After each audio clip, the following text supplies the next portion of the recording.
everyone. I am Nastaya Al Attention. I am a leader of Group 6. Our topic is all about digital self. Table of content. First, digital self. Second, what statistics say? Self and other cyberspace. Two categories of online disinhibition. Managing disinhibition. I, me, myself, and my user ID, online identity. Self-presentation, strategies, and impression management. Impact of online interaction of self. Boundaries of the self online. Private versus public. Personal, individual versus social identity online. Gender and sexuality online.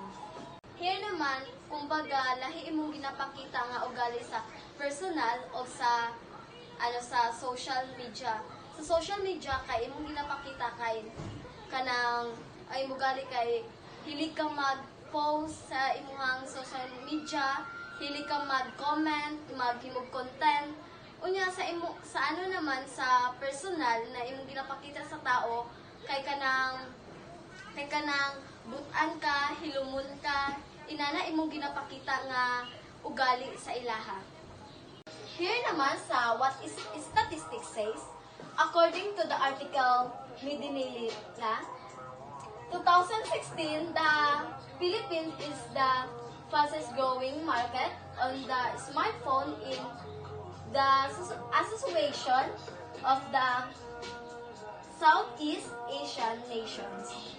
According to the article Medellina 2016, ang smartphone daw madang pinakapaspas mo grow sa market. Kumbaga, mas daghan gapalit og smartphone sa Pilipinas kaysa sa Asian.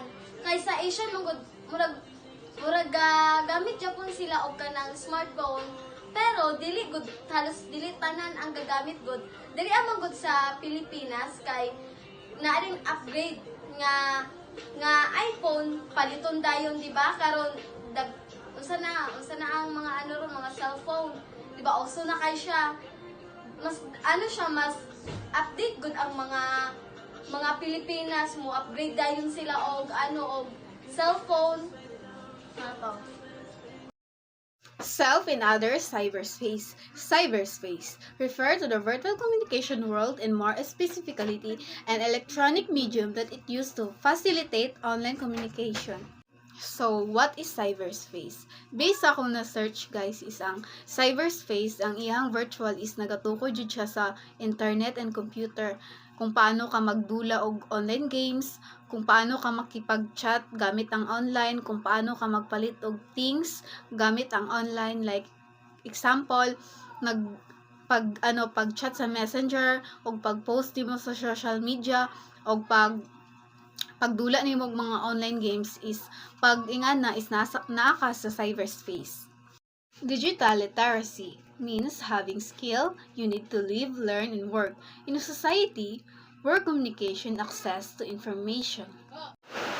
So, what is digital literacy? So, ang digital literacy daw guys is muna na siya ang kasanayan or karanasan kung paano magamit og digital tools para makabalo ka o makipag-ugnay gud ka sa lain guys. And also guys, dili lang siya about sa paggamit og computer or cellphone guys. Apil na siya diri akong pagsabot gud mo guys kung ano ba kanang kung fake news ba ang gina-post sa social media. For example, kabalo ka mo gamit og Google para sa inyong research o kabalo ka mo check sa news kung fake ba or dili, like ana guys. Online disinhibition is a lack of resent and feel when communicating online in a fashion to communicating in person. So, what is online disinhibition?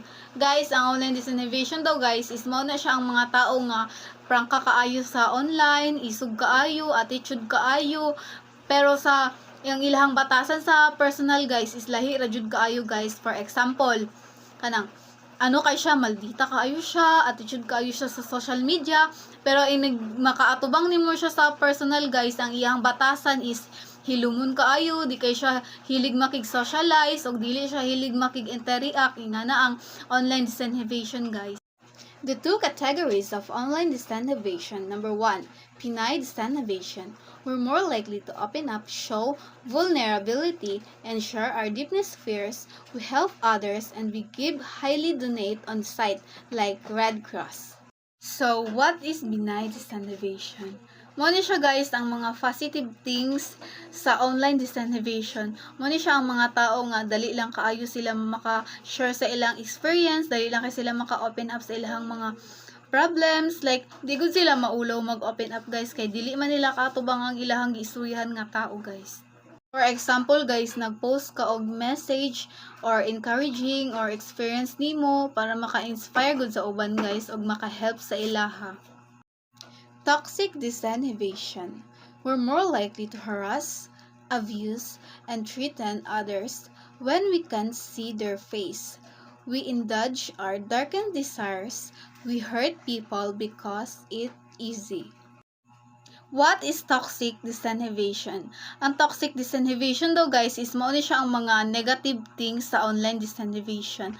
Mao ni siya ang mga tao nga kusog kaayo mang bully or mang insulto diri sa online. Like feel good nila guys, safe lang sila mang bully og mga tao or mang insulto diri sa online kay nakatago man gud sila sa ilahang mga dump account or sa mga anonymous account nila guys. For example guys, cyberbullying o hate comments or pagbanta gud nimo sa social media like ana. I, me, myself, and my user ID online. Digital identity or online identity is a social identity that an internet user establishes is a online communities and website. It can also be considered as a actively construct presentation of oneself. So guys, what is digital identity or online identity? So, ang digital identity daw guys or online identity is mo ni siyang pakikilanlan gud sa tao sa internet guys. And also guys, mo ni siya ang social identity guys nga ginabuo gud siya sa mga information, sa larawan, comment, post, or ginagamit nimo nga account sa online. For example guys, nagamit ka og social media or biskig unsa nga apps guys like Facebook, Instagram. So ikaw gud mismo magbuhat sa imong digital identity guys.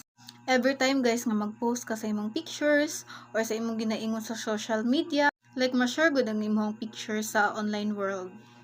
Halimbawa guys, nag-post ka og picture sa Facebook, like murag mao na gud na siya ang imong online identity.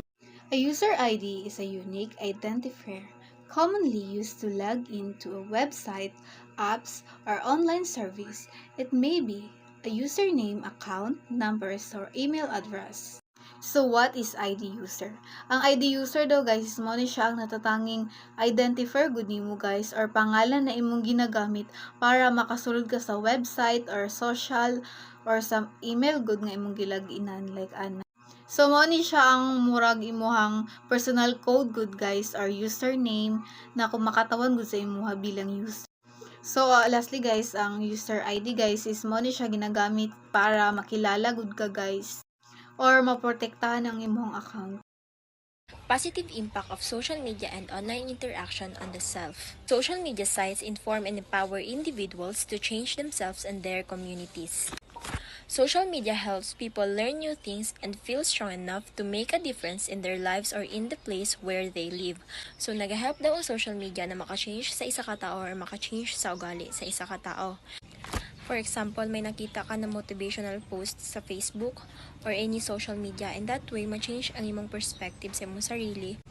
For changing the community, may mga page sa Facebook or any social media platform na maka-help sa atong community to be better. Second, increase self-esteem when receiving many likes and shares. Maka-help siya sa imong self-esteem when maka-receive ka og mga compliments sa imong Facebook friends, like kunyari mag-change ka og profile. makahelp may naga-comment dito, naga-like and naga-share. When they complimenting you, dira nimo ma-boost imong self-esteem kay gina-compliment man kanila. Dili lang sa Facebook, kundi sa TikTok, sa Instagram, sa daghan pa na mga social media platform. If naga-post ka dira and naga-comment sa imong friends, strangers, na gina-compliment ka nila, gina-like, gina-share imong videos or post or pictures, then dira nimo ma-boost imong confidence or yung self-esteem nimo, maka-help siya sa imong self-esteem. Next is negative impact of social media and online interaction of the self. Extensive online engagement correlated with personality and brain disorders. Excessive online engagement can be linked to a certain personality traits and brain effects such as addiction, changes in brain structure, and mental health concerns like depressions, anxiety, and social isolations. Like sa sobraan na daw nimo ka-attach sa social media or grabe na ka makagamit og social media, maka-develop na ka og mga brain disorders, imong personality mag-iba na pod, like in a bad way. For example, narcissism. Narcissistic individuals may use social media to seek admiration and attention, with vulnerable narcissists being more prone to problematic in social media use. Ang pagiging narcissistic or pagiging narcissism mo is makuha mo rin yun siya sa social media, which is prone sa problematic social media use. Like makakuha ka din nito ng mga kaaway sa social media sa pagiging narcissism mo. And for brain disorders, example is addiction. Magiging addict ka na sa social media, murag dili na ka mabuhi pag walay social media, pag dili ka maka Facebook, pag dili ka maka TikTok, pag dili ka maka Instagram, mura kag mawalaan og what do you mean? Mura kag mabuang if dili ka maka-use og social media. So like that, ma-addict na ka, like murag dili na mabuhi mong adlaw pag dili ka maka TikTok, pag dili ka maka-post sa Facebook, pag dili ka maka my day sa Instagram, ana good. The second example is low self-esteem due to being exposed to cyberbullying and cyberpornography. Kagaina, di ba, nag-high imuhang self-esteem because of the comments. Dili lang siya always positive. May mga negative sides din sa social media, which is mag-low pod imong self-esteem because of cyberbullying. Murag mo na siya ang number one reason nga nung daghan nagpakamatay, naging depressed because of social media pod, because sa cyberbullying. Daghan kayo mga netizens diri sa social media na nagapang bully, bisag walay ginahimo ang tao, ginabully nila ang ginabully nila. Dara daghan na pod pwede makasuhan ng mga tao na naga-cyberbully. Cyberpornography is an explicit content shared online, often involving exploitation or non-consensual sharing, and can have serious effect on individuals and society. For example, revenge porn, non-consensual sharing or intimate image or video, like naga-share og mga intimate videos, like mga dapat dili nato ipakita, yung nagapagawa siya sa online. In that case, like ma-depressed ka kasi naman kinsa di ay ang gusto na mapagawas ang imuhang like private na mga videos sa online. And like may mga hidden na camera, tapos gina-videohan kanila, tapos i-post nila sa social media, tapos wala ka kabalo. In that case, like mas low imong self-esteem, ma-lose imong confidence, like kay wala man kakabalo good. And then like mag-post sila mga picture nimo na mga stolen pictures nimo na wala ka kabalo, dara ma-low imong self-esteem kay kinsa ba day ang gusto na ma-videohan ka na inganay mong nawong, na ma-picturean ka inganay mong nawong, tapos i-post sa social media or pagkatawanan nila. Boundaries of the self online. So may naka-attach dira na picture, nakasulat is your space. Then sa pikas is their space. Tapos may naka-ano dira sa tunga is boundary. Ang pagsabot dira sa picture is kailangan may boundary ka sa imong sarili kung unsa jud imo ipagawas online. So dapat may boundary ka mo sa imong sarili o sa uban na tao. Personal boundaries are a set of guidelines, rules, or limits that a person creates, identify reasonable, safe, and permissible ways for people to behave towards them and how they respond in case someone breaks this or overstep the limit. So, ang personal boundary daw is mo ni siya ang rules, guidelines, and limits sa isa ka tao kung paunsa sila mag-respond sa mga tao na nagatubag sa ila. Like for in case, like may nag-break ani na rules, kabalo sila kung paunsa nila malimit ang kato nga tao, kung unsa sila pagtubag sa ato nga tao. Like for example, naay giingon na lain ng isa ka tao or naa siya gi-share na lain tungkol sa imo or sa iba na tao, kabalo ka kung paunsa sila i-correct o kung paunsa nimo i-handle ang ilahang mali na nahimo.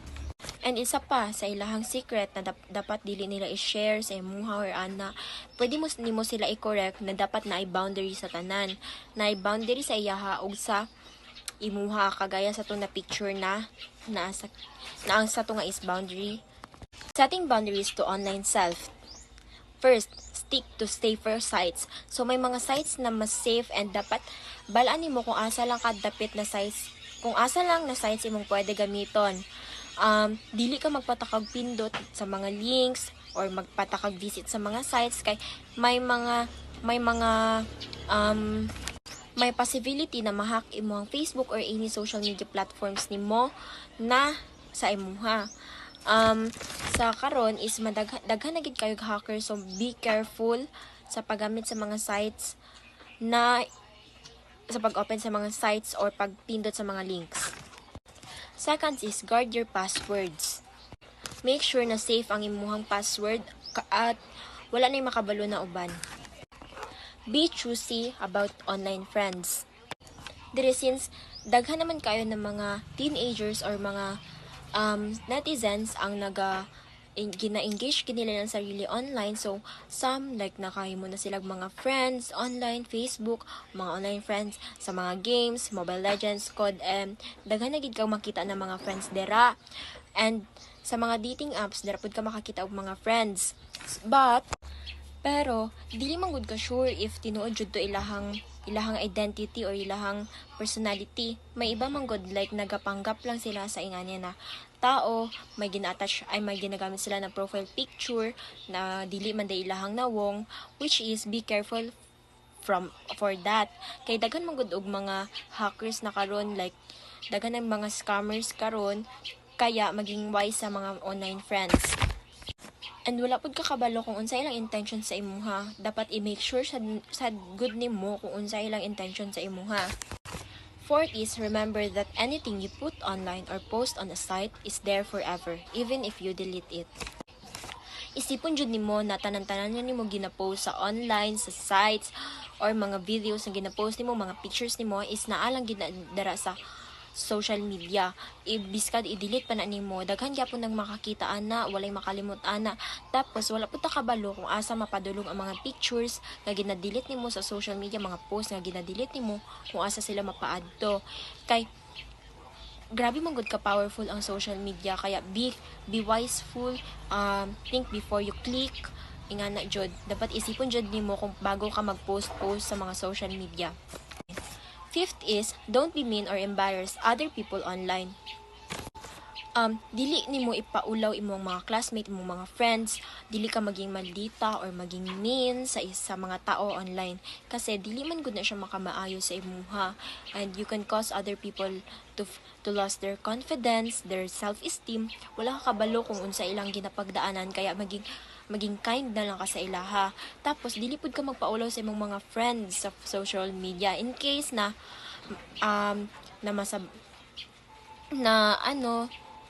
masabayan ni dapat balaan nimo kung unsa ma-feel sa imong friends bago ka magpaulaw sa ila sa social media. Kay kung himuon nila sa imuha, syempre masakitan pud ka ana. And last is limit what you share. I-limit nimo kung unsa imong gina-share sa social media.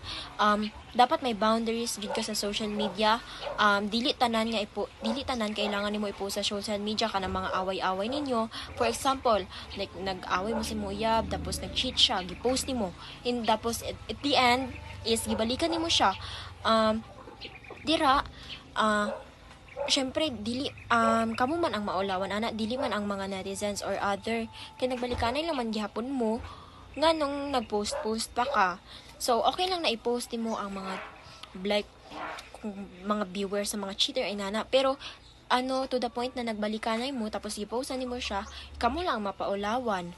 And then like for example, kung unsang nakatabo na may mga confidential na dapat dili na dapat i-post, gina-post nimo, dili na siya maayo. Dapat may boundaries ka kay wala man gud kakabalo kung unsa ang like ma-feel sa mga tao kung unsa ilang comments anang imuhang post.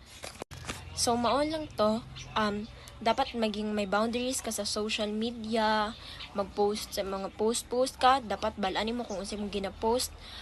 Think before you click, and then may mga positive and negative impact din ang social media. So beware and keep safe. Hello everyone. Next is, how do you build your online identity online? It states there that every website that you interact with will collect its own version of who you are based on the information that you have shared. This means that each website builds its own picture or profile of you using the data you provide or the actions you take. For example, if we sign up or we log in sa mga website or sa digital platforms such as Facebook, TikTok, Instagram, then we give them information like name, email, and interest, and etc. Next, it is up to you how will you represent yourself closely as who you are and what you do in real life. So, there is we choose or we depends on us on how closely your online self matches your real life self. Example, some people post very authentic content reflecting their real life, while others might curate or more polished image. So naiuban, like sa mga content creators, they share their everyday life, their real life, their kung sa ilahang ginabuhat everyday, pero napoy uban nga dili ra kaayo close sa what they are doing nga ilahang gina-post sa online. Next is to create representation far from your real life. Kini kay maghimotog og representation our online identity far from our real life identity. For example, in real life identity, ulawon kaayo ta, shy, but in the digital or the digital self nato kay we are expressing ourselves, tanan-tanan nato ang ginahimo ato ang gina-share sa online. Next is self-presentation strategies and impression management. Self-presentation strategies and impression management are ways people control how others perceive them, especially online. These strategies help shape how others think about you based on how you present yourself. Number 1, self-promotion refers to the practice of purposely trying to present oneself as highly competent to other people. So this means nga you are trying to present yourself as highly competent towards other people. For example, showing off your skills or achievement to appear competent.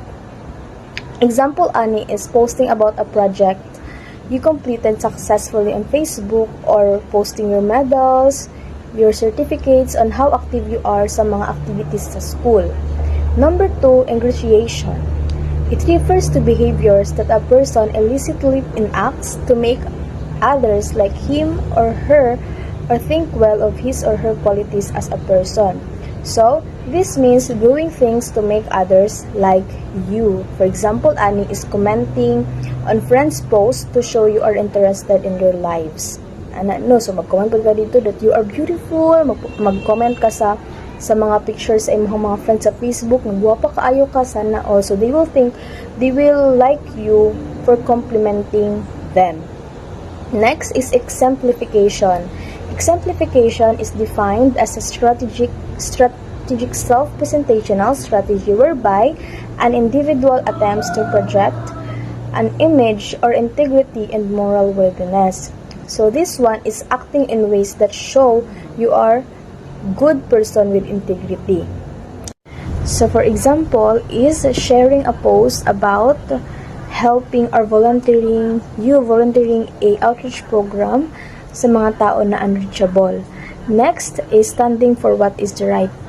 So sa to ang time karon kay ang issue man gid kay about sa corruption. So naatay nakita sa itong mga Facebook friends nga post about nga nag-join sila sa rally to stop the politicians na maggamit sa mga kwarta sa mga tao. Next is intimidation. Intimidation is intentional behavior that would cause a person or ordinary sensibilities to fear injury, harm. It means showing strength or power to avoid being taken advantage of. So example, ane kay nagposting about standing firm of your boundaries. Next one is supplication. Supplication is a strategy to self-presentation that involves depicting oneself as weak, needy, or dependent so as to motivate others to provide assistance or care.